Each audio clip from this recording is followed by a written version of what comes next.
السلام علیکم۔ یہ سچی کہانی ہے ایک بے وفا عورت کی جس نے فیس بک پر ملنے والے ایک شخص کی محبت میں اپنے شوہر کو دھوکہ دے دیا اور وہ زندگی کی بازی ہار گیا۔ آئیے مل کر کہانی سنتے ہیں۔ اس سے پہلے گزارش کرتی ہوں ہمارے چینل سعید وائس کو سبسکرائب کر دیں، ویڈیوز کی نوٹیفیکیشنز کے لیے بیل کو ضرور دبائیے۔ مجھ سے مخلص تھا نہ واقف میرے جذبات سے تھا، اس کا رشتہ تو فقط اپنے مفادات سے تھا۔ اب جب بچھڑا ہے تو کیا روئیں جدائی پہ تیری، یہ اندیشہ تو ہمیں پہلی ملاقات سے تھا۔ کیا نہیں تھا اس کی زندگی میں اعلیٰ گھر، بے تحاشا محبت، قیمتی زیورات اور ملبوسات، نوکر چاکر، ضروریات زندگی کی ہر شے، پھر بھی وہ اس زندگی سے مطمئن نہیں تھی۔ رضا حسین اس کا شوہر تھا اور شوہر بھی جان نچھاور کرنے والا، اس کے تو دن کو دن اور رات کو رات کہنے والا بے حد مثالی شوہر۔ پھر بھی وہ اس سے خوش نہیں تھی، وہ اس زندگی سے ہی نہیں بلکہ ہر چیز سے ناخوش تھی۔ کیوں؟ یہ شاید اس کی سمجھ سے بھی باہر تھا۔ چند سال پہلے رضا نے اس سے محبت کی شادی کی تھی، سارے خاندان سے ٹکر لے کر۔ اس وقت وہ خوش تھی، مگر اب جیسے جیسے اس رشتے پر جھوٹ کی، منافقت کی گرد پڑتی جا رہی تھی، اس کا دل اس رشتے سے اچاٹ ہوتا جا رہا تھا۔ وہ دولت جائیداد پر مرنے والی لڑکی نہیں تھی، نہ ہی شاہانہ زندگی سے اس کی ذات پر کوئی فرق پڑتا تھا۔ اس کے نزدیک اگر کوئی چیز اہم تھی تو وہ تھی محبت۔ رضا سے بھی اسے محبت ہی ہوئی تھی۔ وہ اپنے آپ میں رہنے والا ایک خوش مزاج نوجوان تھا۔ حریم اپنی دوست کی عیادت کے لیے ہاسپٹل گئی تھی، وہیں اس کی ملاقات اس کے ہونے والے شوہر سے ہوئی۔ اس کی دوست کا علاج کر رہا تھا، ڈاکٹر تھا اور حال ہی میں وہاں اپوائنٹ ہوا تھا۔ دیکھنے میں وہ خاصا خوش شکل تھا۔ حریم اس کی پیشہ ورانہ مہارت اور اخلاق سے بہت متاثر ہو گئی تھی۔ اسی کی تعریف نے اسے رضا کے بے حد قریب کر دیا تھا۔ آنے والے دنوں میں وہ کئی بار اپنی دوست سے ملنے ہاسپٹل گئی تھی، تب وہ دونوں ایک دوسرے کے قریب آ گئے۔ رضا 4 بہنوں کا اکلوتا بھائی تھا اور اس کی نسبت اپنی بہن کی نند سے پٹے سٹے میں ہو گئی تھی، یعنی عدل بدل کا رشتہ۔ مگر حریم سے ملنے اور اس سے قریب آنے کے بعد وہ اس رشتے سے پھر گیا۔ بقول اس کے حریم میں کچھ ایسی کشش تھی جو اسے کسی اور کی طرف مائل ہی ہونے نہیں دے رہی تھی۔ حریم کو اس کا خلوص اور صاف ستھری محبت اچھی لگی تھی، لہٰذا اس نے بھی اس سے راہ و رسم بڑھانے میں کوئی آر محسوس نہیں کیا۔ اس کے والدین چونکہ بچپن میں ہی وفات پا گئے تھے، کوئی بہن بھائی نہیں تھا، لہٰذا وہ اپنے رشتے کی ایک چچی کے ہاں رہ رہی تھی، جہاں اس کے لیے زندگی موت سے بدتر تھی۔ اسے مناسب وقت پر شادی کرنی تھی اور کسی ایسے شخص سے جو اس کی زندگی کو سنوار دے، خوشیوں سے بھر دے۔ رضا کے ساتھ اس کی شادی کے فیصلے کو اس کے چچا نے سراہا تھا، تاہم چچی خوش نہیں تھی اور شوہر کے دباؤ پر مجبوراً انہیں یہ رشتہ قبول کرنا پڑا۔ حریم جان گئی تھی کہ دوبارہ زندگی میں کبھی وہ اس گھر میں وہ حیثیت نہیں رکھ سکے گی جس حیثیت سے وہ رہتی آئی تھی۔ رضا سے شادی کے بعد وہ بہت خوش تھی۔ شروع کے دن بہت خوشگوار گزر رہے تھے۔ وہ جہاں پیر دھرتی وہاں وہ اپنی پلکیں بچھا دیتا، تاہم وقت گزرنے کے ساتھ ساتھ اسے یوں محسوس ہونے لگا جیسے رضا اس سے مخلص نہیں ہے۔ دونوں کے تعلق میں وہ گرم جوشی نہیں تھی جو کہ ہونی چاہیے تھی۔ وہ زندہ دل لڑکی تھی، اسے ہر وقت مذاق سوچتا تھا، ہنسنا بولنا اچھا لگتا تھا، جبکہ رضا پانیوں جیسا شخص تھا، جیسے بالکل ٹھہرا ہوا ایسا پانی جو بہتا نہیں ہے، ایک جگہ رکا ہوا ہوتا ہے، جسے اپنے پیشے سے بھی بہت محبت تھی۔ اس کا کہنا اور ماننا تھا کہ محبت ہر وقت اظہار کی محتاج نہیں ہے۔ حریم کو بھی اپنے حسن کے سحر کو برقرار رکھنا تھا، لہٰذا وہ ابھی ماں بننے کے مرتبے پر فائز ہونا نہیں چاہتی تھی۔ رفتہ رفتہ اس نے گھر کے کاموں سے بھی ہاتھ کھینچ لیا، تاہم رضا نے اس کا برا نہیں مانا۔ وہ اسے مکمل آزادی اور چاہت کے ساتھ خوش رکھنا چاہتا تھا۔ وہ لڑکی اس کے دل میں بہت اعلیٰ مقام پر فائز تھی۔ انہی دنوں حریم کے سیل پر رنگ کالز کا سلسلہ شروع ہو گیا۔ اس نے چیک کیا تو پتہ چلا وہ غلطی سے اپنا نمبر اپنے فیس بک اکاؤنٹ میں لکھ بیٹھی تھی اور یہ تنگ کرنے والے لوگ وہی تھے۔ تب پہلی فرصت میں اس نے اپنا موبائل نمبر تبدیل کیا۔ رضا جانتا تھا کہ وہ نیٹ استعمال کرتی ہے، مگر پھر بھی اس نے اس پر کوئی پابندی نہیں لگائی تھی کہ اس کی محبت ایسی ہی غنی تھی۔ وہ اپنی بیوی پر شک نہیں کر سکتا تھا۔ شادی کا 1 سال جیسے تیسے گزر گیا۔ حریم سے محبت کے ساتھ ساتھ رضا کی مصروفیات اور ذمہ داریاں بھی بڑھتی گئی تھیں، لیکن اپنے فرائض سے وہ کبھی ایک پل کے لیے بھی غافل نہیں ہوا تھا۔ اس کی 4 بہنیں اپنے اپنے گھروں میں آباد تھیں، اب صرف بوڑھے ماں باپ کا ساتھ تھا اور اس کی یہ کوشش ہوتی تھی کہ وہ ان کے ساتھ بھی کوئی زیادتی نہ ہونے دے۔ حریم کی ان دونوں کے ساتھ نہیں بنتی تھی۔ شروع ہی سے اس کے دل میں یہ پھانس چھپی ہوئی تھی کہ وہ لوگ اسے اکلوتی بہو کی حیثیت سے قبول کرنے کو تیار نہیں تھے۔ جس بہن کی نند کے ساتھ رضا منسوب تھا وہ بھی اسے ایک آنکھ نہیں بھاتی تھی، لہٰذا آئے روز گھر میں کوئی نہ کوئی ڈرامہ لگا ہی رہتا تھا۔ انہی دنوں حریم کی فیس بک آئی ڈی میں ایک نیا لڑکا عمار شامل ہوا۔ اس کی طرح وہ بھی بہت خوش مزاج اور قدرے ہنسی مذاق کرنے والا لڑکا تھا۔ حریم نے شروع میں اسے کوئی خاص لفٹ نہیں کروائی، لیکن رفتہ رفتہ وہ جیسے اس کے پیچھے ہاتھ دھو کر پڑ گیا۔ اس کی یہی شدت حریم کو اچھی لگی تھی۔ وہ واقعی ویسا ہی تھا جیسا وہ چاہتی تھی۔ اس نے سوچا فیس بک چھوڑ دے گی، مگر عمار نامی اس شخص کے دوستی کے بعد اس نے اپنا ارادہ فوراً بدل دیا۔ اب صبح اور شام سوائے فیس بک کے اس سے اور کوئی کام نہیں سوچتا تھا۔ عمار نے اسے بتایا تھا اس کی صرف ایک بہن ہے جو اس سے بڑی ہے اور اس کی ابھی شادی نہیں ہوئی، باپ زندہ نہیں ہے، ماں ہے۔ حریم کو اس کے گھر والوں کے بارے میں جان کر بہت اچھا لگا۔ سب سے اہم بات یہ تھی کہ وہ اس سے جھوٹ نہیں بولتا تھا۔ اس کی سچائی اور محبت کی شدت دیکھتے ہوئے حریم نے بہت مشکل سے اسے اپنے بارے میں سب کچھ سچ سچ بتانے کا فیصلہ کیا، اور اس وقت اس کی خوشی کی انتہا نہ رہی جب اس کے بارے میں سچائی جان کر عمار نے اس سے تعلق ختم نہیں کیا، البتہ اس سے ہمدردی مزید بڑھ گئی۔ حریم نے اس کو اپنی ازدواجی زندگی کے بارے میں سب کچھ بتا دیا تھا، یہ بھی کہ وہ ڈاکٹر رضا سے شادی کے بعد اپنے فیصلے سے مطمئن نہیں ہے۔ وہ اس پر اتنا اندھا اعتماد کرتی تھی کہ اپنی زندگی کی ساری کہانی اسے کھول کر سنا دی۔ شاید رضا وہ شخص ہی نہیں جو اس نے اللہ تعالیٰ سے مانگا اور چاہا تھا، اور تب عمار نے اسے مشورہ دیا کہ وہ اپنی زندگی مزید برباد مت کرے۔ اگر وہ رضا کے ساتھ خوش نہیں ہے تو اسے ابھی اپنے لیے کچھ بہتر سوچ لینا چاہیے، اور تب اس نے عمار سے مدد کی درخواست کی تھی۔ وہ جاننا چاہتی تھی رضا کی اس درجہ مصروفیات کا باعث کیا ہے، اس کے پاس اسے گھمانے پھرانے اور اس کی تعریف کرنے کا وقت کیوں نہیں ہے۔ عمار نے اس سے کہا تھا وہ اس کی مدد کرے گا، ساتھ ہی اس نے اسے تسلی بھی دی تھی کہ اس کی مدح سرائی کے لیے وہ اکیلا ہی کافی ہے۔ وہ اس کی اتنی تعریف کر سکتا ہے کہ اسے اپنے شوہر کی ضرورت نہیں ہے، اسے اپنے شوہر کی بے پرواہی پر کوڑنے کی کوئی ضرورت نہیں ہے۔ اگلے 2 ماہ میں عمار کے ذریعے بہت سی باتیں اس کے علم میں آئی، اور ان میں سب سے زیادہ تکلیف دہ بات یہ تھی کہ اس کا شوہر اس سے مخلص نہیں تھا، اس کو دھوکہ دے رہا تھا۔ اس روز وہ بہت روئی تھی۔ اس نے رضا پر کچھ بھی ظاہر نہیں ہونے دیا تھا۔ رفتہ رفتہ اس کے مزاج میں تبدیلی آنے لگی۔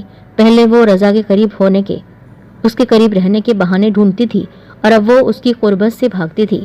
وہ سمجھ نہیں پا رہا تھا کہ اسے کیا ہوتا جا رہا ہے۔ صرف اس کی خوشی کے لیے اس نے اپنی مصروفیات بھی کم کر دی تھی، مگر پھر بھی وہ خوش نہیں تھی۔ اب تو اس نے علیحدہ گھر کا مطالبہ بھی کر دیا تھا۔ رضا اس کی ہر بدتمیزی خاموشی سے سہ جاتا تھا، مگر یہ مطالبہ ماننا اس کے لیے از حد شرمندگی کا باعث تھا۔ یہی وجہ تھی کہ اس نے بہت پیار سے اسے اس مسئلے پر سمجھانے کی کوشش کی تھی، مگر وہ نہیں مانی، تو اس نے اسے اس کے حال پر چھوڑ دیا۔ حریم شاہ یہی چاہتی تھی۔ دونوں کے بیچ بات چیت بند ہو گئی تھی۔ اس نے سب کچھ الگ کر لیا تھا، یہاں تک کہ بستر بھی۔ اس کے تمام کام بھی ملازمہ پر ڈال دیے تھے۔ وہ اس کی حرکتوں سے کتنا زیادہ دکھی ہو رہا تھا اسے پرواہ نہیں تھی۔ عمار اب اس سے ملنے لگا تھا۔ وہ شخص اپنی باتوں اور لفظوں میں جتنا خوبصورت تھا، حقیقت میں بھی اس سے کہیں زیادہ حسین تھا۔ حریم کو حیرت ہوئی تھی، اتنا خوبصورت مالدار ہونے کے باوجود اس جیسی بظاہر عام سی لڑکی کو کتنی اہمیت دے رہا ہے، کیسے ہر بات میں اس کی تعریف کرتا تھا، اس کا خیال رکھتا تھا، اسے پیار دیتا تھا۔ وہ اپنے نصیب پر جتنا بھی رشک کرتی کم تھا۔ اس روز موسم بہت سرد تھا۔ صبح ہاسپٹل کے لیے جاتے ہوئے رضا نے اسے منانے کی کوشش کی، مگر اس نے اس کوشش کو کامیاب نہیں ہونے دیا۔ اگر وہ اس سے صلح کر لیتی تو پھر الگ کمرے میں کیسے ہوتی۔ پچھلے 1 ہفتے سے اس کی نیند اور خوراک متاثر ہو رہی تھی۔ اس کی ماں نے تھک ہار کر اس سے کہہ دیا، بیٹا کہ حریم کی بات مان لو، ہم دونوں بوڑھے میاں بیوی اکیلے رہ لیں گے۔ مگر وہ نہیں مانا۔ اسے یقین تھا حریم کا غصہ ڈھل جائے گا اور وہ اس کی بات مان لے گی۔ رضا کے ہاسپٹل جانے کے بعد وہ اپنی ساس کے منع کرنے کے باوجود عمار سے ملنے چلی گئی۔ موسم خوبصورت اور سرد تھا، مگر من پسند ہم سفر کے ساتھ اس کا حسن مزید دوبالا ہو گیا تھا۔ صرف اس کی فرمائش پر عمار نے اسے پورا شہر گھمایا تھا۔ اب شام ڈھلنے والی تھی۔ واپسی کے سفر میں اس سے پوچھا، عمار آج نہیں تو کل تمہاری شادی ہو جائے گی، ممکن ہے؟ اگر ایسا ہوا تو کیا تم مجھے بھول جاؤ گے؟ نہیں، میں شادی ہی نہیں کروں گا۔ گھر والوں نے مجبور کیا تب بھی نہیں؟ نہیں، مجھے کوئی مجبور نہیں کر سکتا۔ اچھا اگر میری شادی نہ ہوئی تو کیا تم مجھ سے شادی کر لیتے؟ شادی ہو گئی تو کیا ہوا؟ میں جسموں سے محبت کا قائل نہیں، یہ تو تم اچھی طرح جانتی ہو۔ میں تمہیں پانا چاہتی ہوں عمار، ہمیشہ ہمیشہ کے لیے۔ اگر اور کوئی لڑکی تمہاری زندگی میں آئی تو میں مر جاؤں گی۔ آج ایسا کہا ہے، آئندہ مت کہنا، نہیں تو میں بات نہیں کروں گا۔ ٹھیک ہے، نہیں کہوں گی، مگر کیا تم مجھ سے شادی کر سکتے ہو؟ ہاں کر سکتا ہوں، مگر میں کسی کا دل نہیں دکھانا چاہتا حریم۔ تمہارا شوہر ہے جو تم سے محبت کا دعوے دار بھی ہے، اس کا کیا ہوگا؟ وہ میرا شوہر ہے مگر مجھ سے مخلص نہیں ہے، اور جو شخص مجھ سے محبت ہی نہیں کرتا ہو، میں اس کے ساتھ رہوں یا اسے چھوڑ دوں، کیا فرق پڑتا ہے؟ پھر بھی میں تمہیں یہی مشورہ دوں گا کہ تم کسی قسم کی جذباتیت میں کوئی فیصلہ مت کرو۔ یہ جذباتیت نہیں ہے، بہت سوچ سمجھ کر میں یہ قدم اٹھا رہی ہوں۔ یہ اور بات ہے کہ تم سے نہیں کہا تھا اب تک۔ عمار کا بازو چھوڑتے ہوئے اس نے کھڑکی کی طرف رخ کیا۔ عجیب کشمکش ہے جس میں پھنسی ہوئی ہوں، کوئی سمجھ میں کچھ بات نہیں آتی۔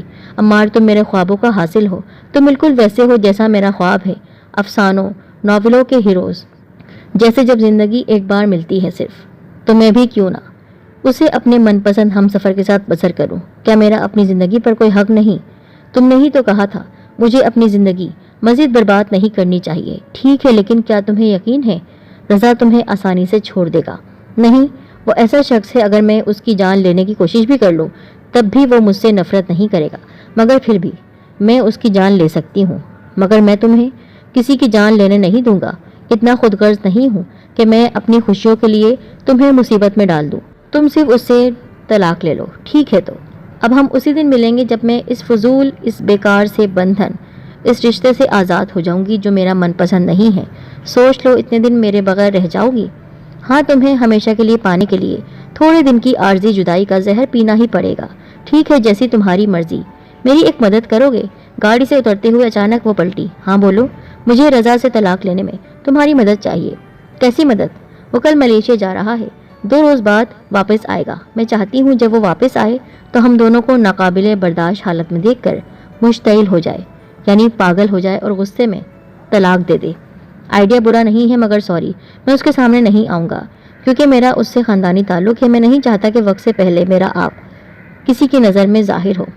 ہاں، میں اپنے کسی قریبی دوست کی مدد لے سکتا ہوں اگر تمہیں اعتراض نہ ہو۔ ٹھیک ہے، بس میں اور وہ کمرے میں تنہا ہوں گے۔ رضا کے لیے یہی بہت ہے کہ میں نے اس سے بے وفائی کی۔ اوکے، اللہ نے چاہا تو ویسا ہی ہوگا جیسا تم چاہتی ہو۔ تھینک یو سو مچ عمار، سرشاری سے کہتے ہوئے وہ گاڑی سے نکل آئی۔ اگلی صبح رضا ملیشیا جا رہا تھا۔ 5 بجے اس کی فلائٹ تھی۔ وہ 3 بجے ہی بیدار ہو گیا۔ حریم ابھی سو رہی تھی، اس نے اسے ڈسٹرب نہیں کیا بلکہ وضو کرتے ہی تہجد کی نماز پڑھی اور کمرے سے نکل گیا۔ اپنی تیاری اس نے کل رات ہی مکمل کر لی تھی۔ والدین سے ملنے کے بعد وہ کمرے میں آیا تھا۔ حریم جاگتے ہوئے بھی سوتی بنی رہی۔ وہ ڈریسنگ روم میں گھس گیا۔ وقت تیزی سے گزر رہا تھا، جلدی جلدی کرتے ہوئے بھی دیر ہو رہی تھی۔ مکمل تیار ہو کر بیگ اٹھانے سے پہلے اس نے زبردستی حریم کو جگا کر اپنے سامنے کیا، پھر یوں ہی گلے لگاتے ہوئے اس کے کان میں بولا، میں جا رہا ہوں، اپنا خیال رکھنا، واپسی پر ایک بہت بڑا سرپرائز دوں گا۔ میں بھی۔ مسکراتے ہوئے حریم نے اسے دیکھا تھا اور وہ اس کی پیشانی چومتے ہوئے کمرے سے نکل گیا۔ 2 روز بعد اس کی واپسی ہوئی تھی۔ ایئرپورٹ پر پہنچتے ہی اس نے حریم کو اپنی آمد سے آگاہ کرنے کے لیے کال کی تھی، مگر اس نے اس کی کال پک نہیں کی تھی۔ کئی بار ٹرائی بھی کیا۔ اس نے اپنا موبائل جیب میں ڈالا اور اسے سرپرائز دینے کا سوچ کر بنا ڈرائیور کو کال کیے ٹیکسی سے گھر چلے آیا۔ سنڈے کا دن تھا، ملازمین کی چھٹی تھی۔ گھر کے اندر بھی کوئی نظر نہیں آ رہا تھا۔ ماں کے کمرے میں جھانکنے کے بعد اس کے قدم حریم کے کمرے کی طرف اٹھے تھے۔ سرشاری کے عالم میں اس نے دروازے کا ہینڈل گھما کر اندر قدم رکھا تھا، مگر سامنے جو منظر تھا اس نے اس کو دہلا کر رکھ دیا۔ اس کی آنکھیں پھٹی کی پھٹی رہ گئیں۔ سورج طلوع ہونا بھول سکتا تھا، دریا الٹا بہہ سکتا تھا، ہوائیں چلنا رک سکتی تھی، مگر اس کی حریم اس درجہ، اس حد تک نہیں گر سکتی تھی۔ یہ وہ لڑکی تھی جسے اس نے اپنی جان سے بھی عزیز رکھا تھا۔ بہت اچانک اس کے دل پر دباؤ بڑھا اور اگلے ہی لمحے ساری خواہشیں، سارے خواب مٹی ہو گئے۔ کتنا پکا تھا وہ شخص، اپنی عادتوں اور دعووں میں طلاق دینے اور لینے کی نوبت ہی نہیں آئی، اس سے پہلے ہی وہ زندگی کی بازی ہار گیا۔ مکمل سفید لباس میں ملبوس افسردہ سی وہ عمار کے ساتھ بیٹھی تھی۔ وہ کہہ رہا تھا، جو کچھ ہوا نہیں ہونا چاہیے تھا۔ صحیح کہتے ہیں کہنے والے، عورت کی ہوس اور لالچ کی کوئی حد نہیں ہوتی۔ میں سوچ بھی نہیں سکتا تھا کہ تم واقعی اتنی ظالم ہو سکتی ہو۔ جاننا چاہو گی میں نے تم سے راہ و رسم کیوں بڑھائے؟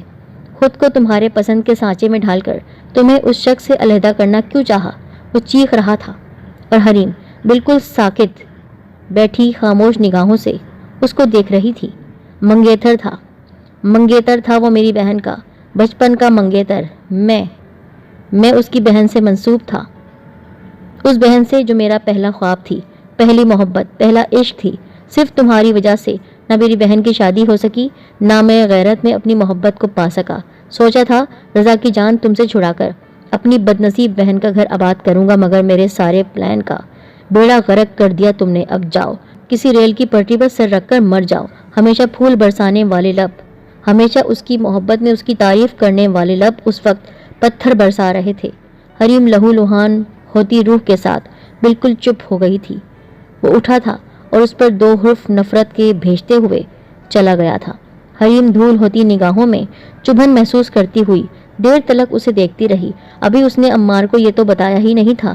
رضا نے صرف اس کی خوشی کے لیے اس کی ضد سے ہار مانتے ہوئے نہ صرف علیحدہ رہنے کا فیصلہ کر لیا تھا، بلکہ وہ گھر بھی اسی کے نام کر دیا تھا۔ بڑی بی کے آنسو رکنے کا نام نہیں لیتے تھے اور بڑے میاں کی آنکھوں کی ویرانی اور نفرت اس کا وجود چھلنی کر رہی تھی۔ کیا زندگی کبھی ایسا دھوکہ بھی دے سکتی ہے؟